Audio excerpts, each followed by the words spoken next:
guys, so ngayon naman sa gabi. Tapos mapakuluan pa yan. Dawain dyan. Hoy. Ayan, daan-daan niya.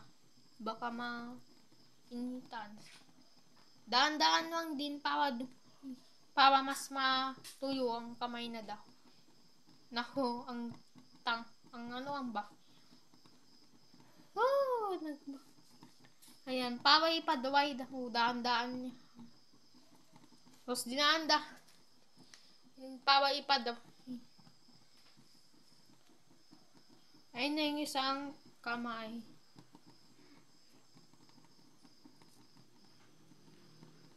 Ayan, daan-daan niya lang. Kumuha ng sibuyas.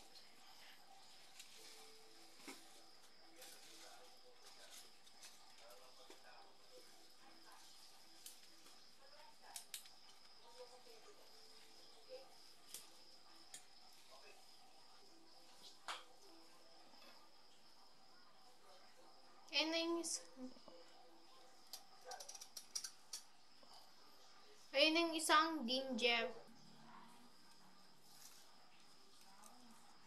Ayun yung isang sibuyas.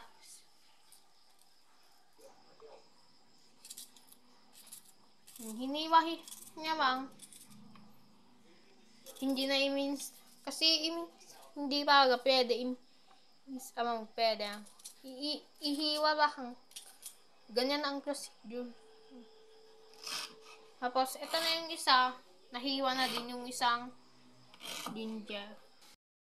Then, pan. Tapos, ibagay na yung... Tapos, ito yung isa. Baka mag-cash pa yan. O hindi kasha. Hindi ka na mag-kasha yan siguro. Huwag ka. Isa, nabagay na baka. Yung canola oil. Yung isang mantika. Tapos ang mantika. Kailangan iya. Hindi kasi makikita dyan. Kaya alis ko. Tapos, ayan na yung isa. Maamoy ko na agad-agad yung mantika niya, yung sibuyas at bawang at ginger. Ayan na yung isa, nakita namin.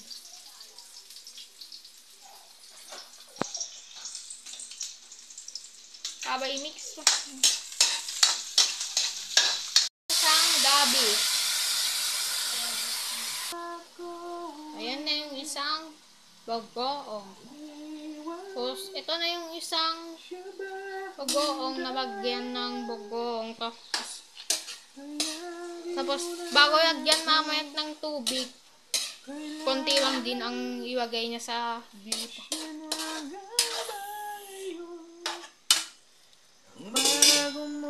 Masabak na yan ang luto niya.